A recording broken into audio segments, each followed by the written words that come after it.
Une musique de fond, tissant une toile de tension palpable, s'insinuait dans l'air. Tu te crois immortel, c'est ça? Papier sur le tableau de bord, et vite. Je te demande, les règles, elles sont écrites pour qui? Tu pensais passer entre les mailles du filet. Tu es mal tombé, mon petit. Pensiez-vous que l'abus de pouvoir sur une personne sans défense resterait impuni? Ce major de police arrogant, Stéphane Leroy, était à 1000 lieues de se douter que la femme discrète assise sur la banquette arrière de ce vieux taxi allait devenir pour lui la plus sévère des leçons sur l'honneur, le devoir et la justice. Une leçon qui allait lui coûter absolument tout. C'était un après-midi gris et humide. L'horloge du tableau de bord indiquait environ 11 heures du matin. La commissaire divisionnaire Valérie Dubois, adjointe à la direction de l'Inspection générale de la police nationale, IGPN, au sein de la direction interrégionale de la police nationale, DIPN, venait de conclure une semaine de travail particulièrement éprouvante. Elle avait retiré sa veste d'uniforme strict, ornée des insignes de son grade, pour enfiler une simple robe bleue et avait quitté l'imposant bâtiment de la direction. Aujourd'hui, elle n'était pas l'officier redoutable, mais simplement une sœur aînée se hâtant vers son petit village natal en Provence pour assister au mariage de son frère cadet. Elle aspirait à oublier le service, ne serait-ce que pour quelques jours, à redevenir une femme ordinaire, à partager la joie de sa famille. Valérie Dubois avait délibérément choisi de ne pas faire appel à une voiture de service pour ne pas attirer l'attention. Elle s'était simplement avancée vers le bord de la route et avait levé la main, faisant signe à une vieille Citroën 2CV, visiblement éprouvée par les années, avec les signes distinctifs d'un taxi sur le toit. Au volant se trouvait Nicolas Martin, un homme d'une cinquantaine d'années, aux yeux bienveillants mais marqués par une profonde fatigue et aux mains calleuses. Il faisait partie de ces travailleurs acharnés qui se lèvent avant l'aube et se couchent après minuit pour nourrir leur famille. Il n'avait, bien entendu, pas la moindre idée de l'identité de sa passagère. La voiture s'ébranla, et Nicolas, jetant un coup d'œil dans le rétroviseur, engagea la conversation pour tromper la monotonie du trajet. « Excusez-moi, mais je vais emprunter cette route-là. D'habitude, je l'évite, je fais un détour, mais ce sera plus rapide pour vous. » Valérie Dubois haussa un sourcil, légèrement surprise. « Ah bon? Et qu'est-ce qui ne va pas avec cette route, Nicolas? Des travaux ou des embouteillages? » Nicolas prit une profonde inspiration, et son visage s'assombrit. « Non, non, la route en elle-même est parfaite. Le problème, c'est le poste de gendarmerie. Au kilomètre 112 de la départementale. C'est le major Leroy qui y est de service, le chef de poste. Une véritable terreur. Il trouve à redire sur le moindre détail. Même si vos papiers sont en ordre parfait, il trouvera un prétexte pour vous coincer. Il extorque de l'argent sans la moindre gêne, et si vous refusez de payer, il vous crée tellement de problèmes que vous le regrettez amèrement. Il peut vous retirer votre permis, envoyer votre voiture à la fourrière, et même en venir aux mains. Je prie juste pour que ce ne soit pas son tour de garde aujourd'hui, sinon toute ma recette de la journée y passera. » Valérie Dubois écoutait attentivement, et le léger sourire qui flottait sur ses lèvres s'évanouit. Une sensation froide et désagréable grandissait en elle. Était-ce réellement possible? Un officier de police, un major, pouvait-il se comporter comme un vulgaire bandit de grand chemin? Elle avait vu beaucoup de choses au cours de ses années de service à l'IGPN, mais chaque histoire de ce genre la blessait au plus profond de son être, jetant une ombre sur l'honneur de l'uniforme qu'elle portait avec une immense fierté. À peine 20 minutes plus tard, les craintes de Nicolas devinrent une effroyable réalité. Au loin, sur le bas-côté, on distinguait une voiture de patrouille dont les gyrophares bleus clignotaient paresseusement. À côté se tenait le major Leroy en personne, flanqué de 2 sergents à l'allure soumise. Remarquant le taxi qui approchait, il leva nonchalamment son bâton de circulation, lui indiquant de se ranger. Nicolas n'avait pas encore totalement immobilisé le véhicule que Leroy était déjà à la portière du conducteur, frappant brutalement sur la vitre. « Et, le taxi? Tu as complètement perdu la tête ou quoi? Tu te crois sur un circuit de course? Sors de là, tout de suite. Amende de 300 € pour excès de vitesse. » Nicolas blêmit. Il tremblait de tous ses membres en essayant de garder une voix calme. « Monsieur le major, je vous assure, je n'ai rien enfreint. Je roulais en respectant scrupuleusement la limitation de vitesse. Tous mes documents sont en règle. S'il vous plaît, soyez compréhensif. Je travaille pour faire vivre ma famille, j'ai une fille qui va à l'école. Mais ces paroles n'intéressaient nullement le roi. Le visage glacial, il sortit un carnet de contraventions. Arrête ton baratin. 300 €, c'est trop? Bon, donne-moi 150 et dégage d'ici. Si tu ne veux pas faire ça à l'amiable, tu laisses la voiture ici et tu rentres à pied. Tu m'as compris? Nicolas baissa la tête, le désespoir se lisant sur son visage. Monsieur le major, mais où voulez-vous que je trouve une telle somme? Depuis ce matin, je n'ai gagné que 20 € à peine. S'il vous plaît, laissez-moi partir.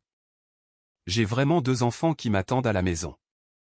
En entendant ces mots, Valérie Dubois, qui était restée silencieuse sur la banquette arrière, serra involontairement les poings.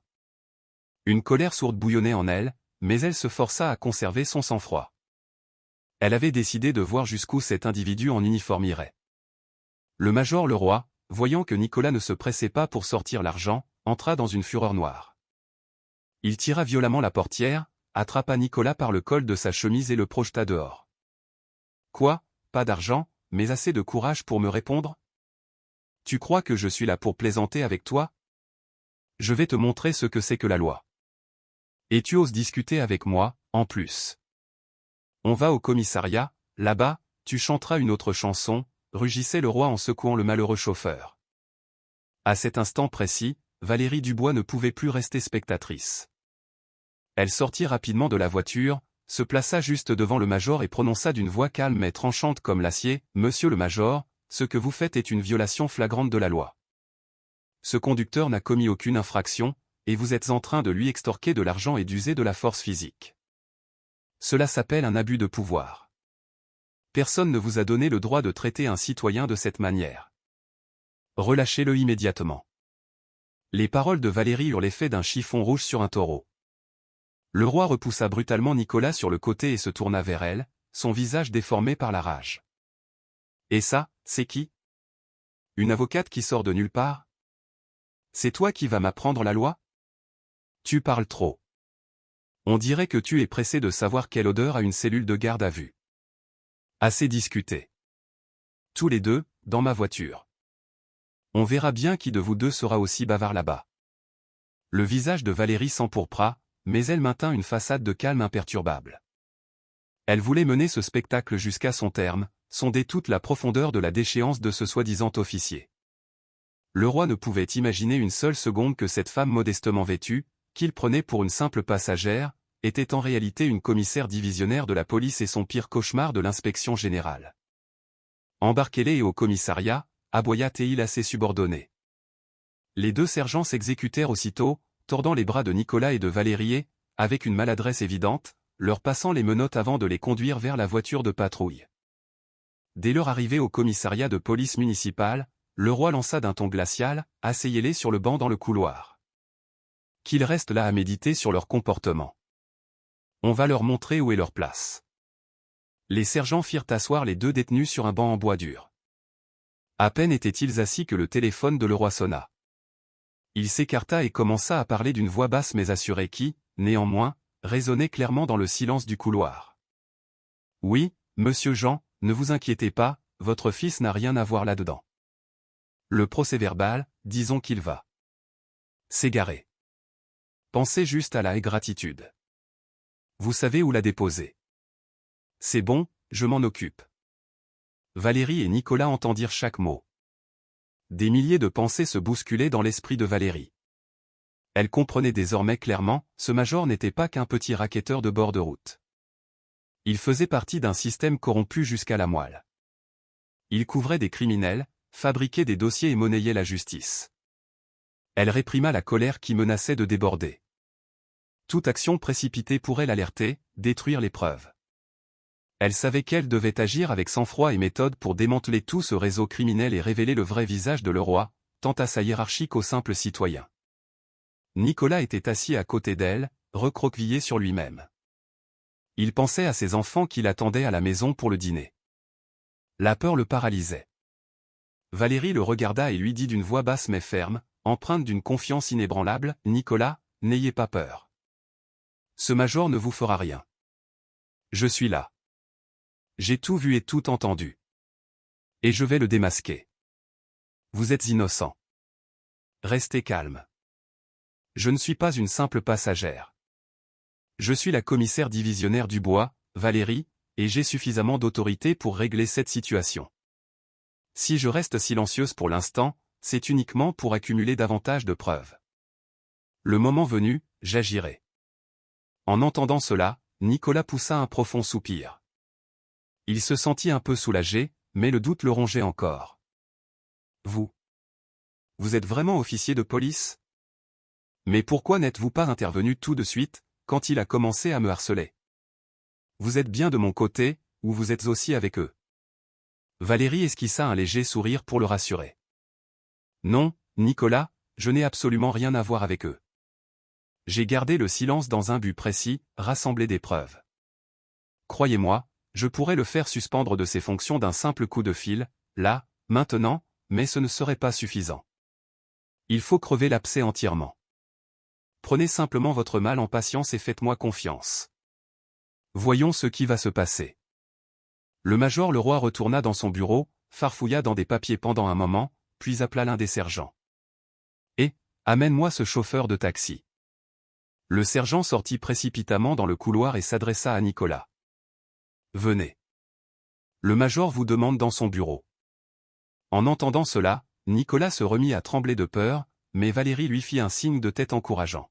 « N'ayez crainte, je vois et j'entends tout. Allez-y. » Nicolas entra dans le bureau. En le voyant, le roi eut un sourire narquois. « Alors, mon petit? Tu as réfléchi? Écoute-moi bien. Si tu veux récupérer ta vieille guimbarde, tu craches 300 €. Sinon, la voiture reste ici, et toi, tu passes pour résistance à agent.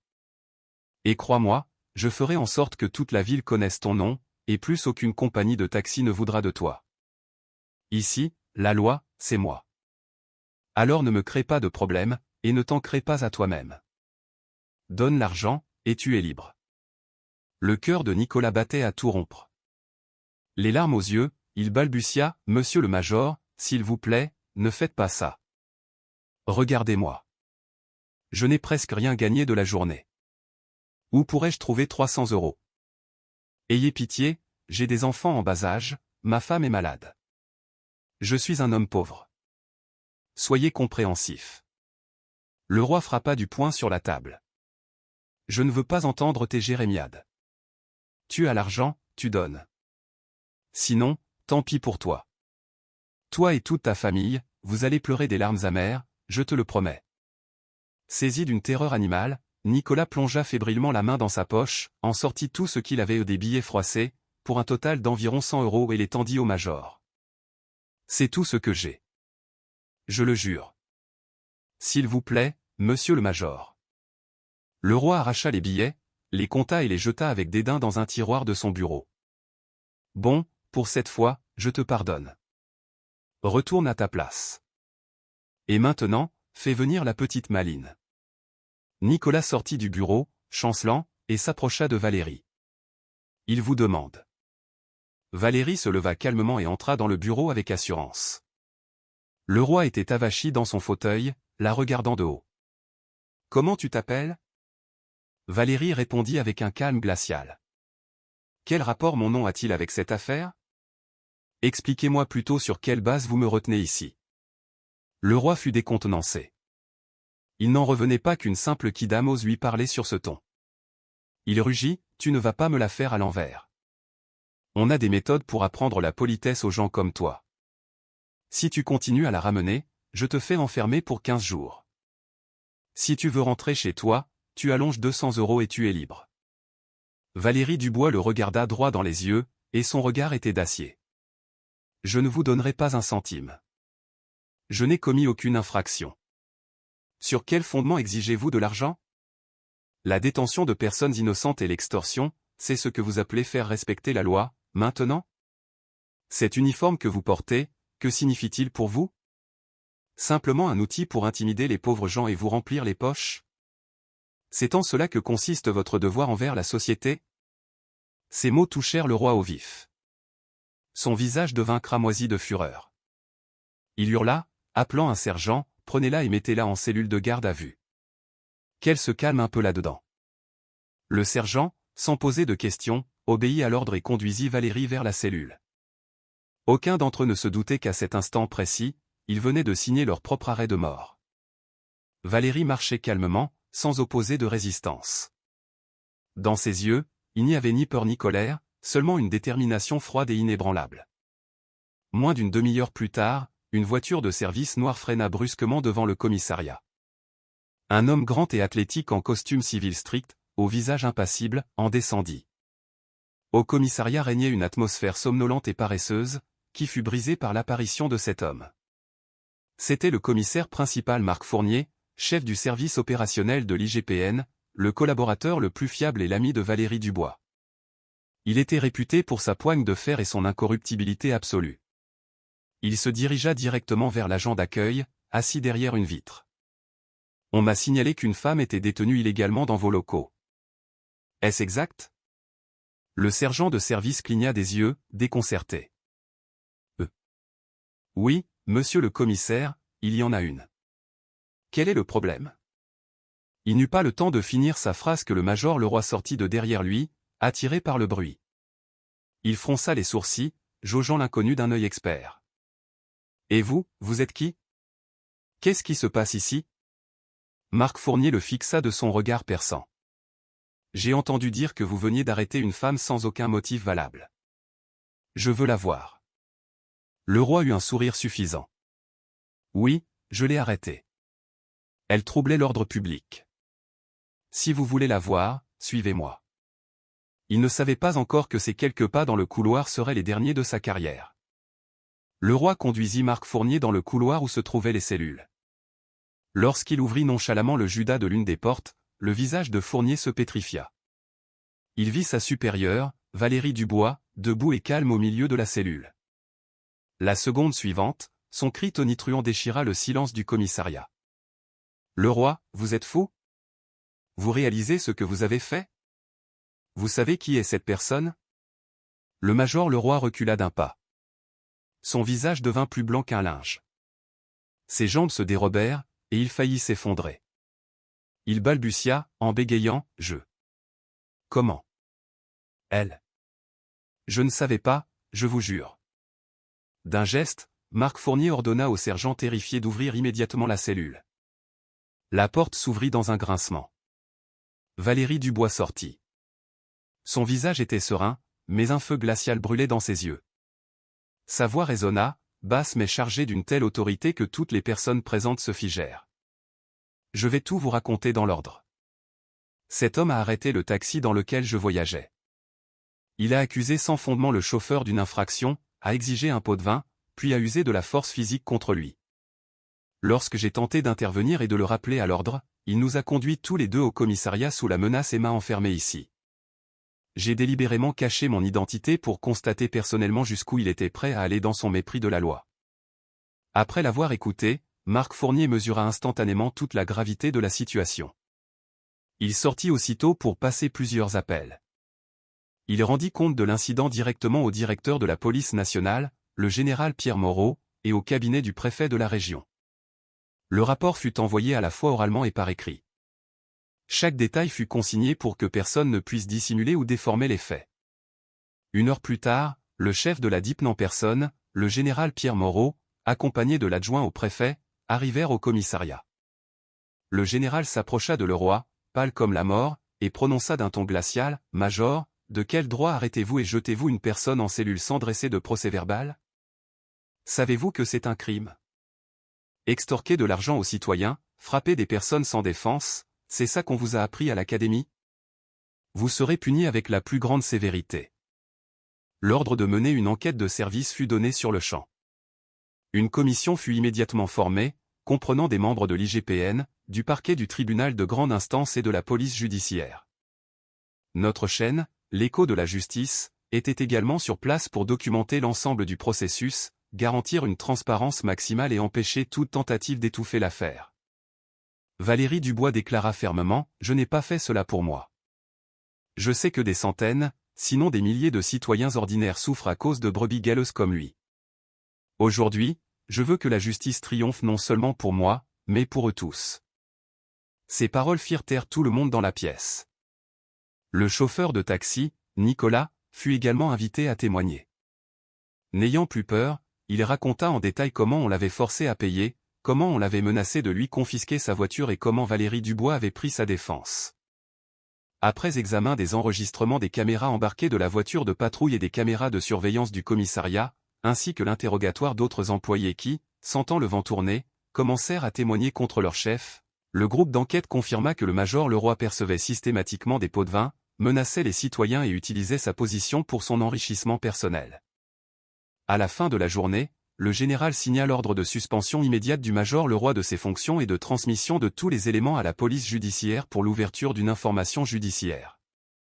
En concluant la réunion, le général déclara d'une voix ferme, à compter de ce jour, quiconque osera bafouer la loi et l'honneur de l'uniforme en paiera le prix fort. La justice n'est pas du côté du plus fort, elle est du côté du droit. Cette histoire a été documentée par la chaîne L'Écho de la Justice, où la voix de la vérité sera toujours entendue. Une fois tous les faits révélés, le major Leroy fut immédiatement suspendu de ses fonctions et placé en garde à vue. Une commission de discipline régionale fut créée pour mener une enquête approfondie et préparer le dossier en vue de sa transmission au tribunal, conformément à toutes les normes légales. Parallèlement, les autorités régionales lancèrent un programme spécial de protection et de soutien aux citoyens victimes d'abus de la part des forces de l'ordre.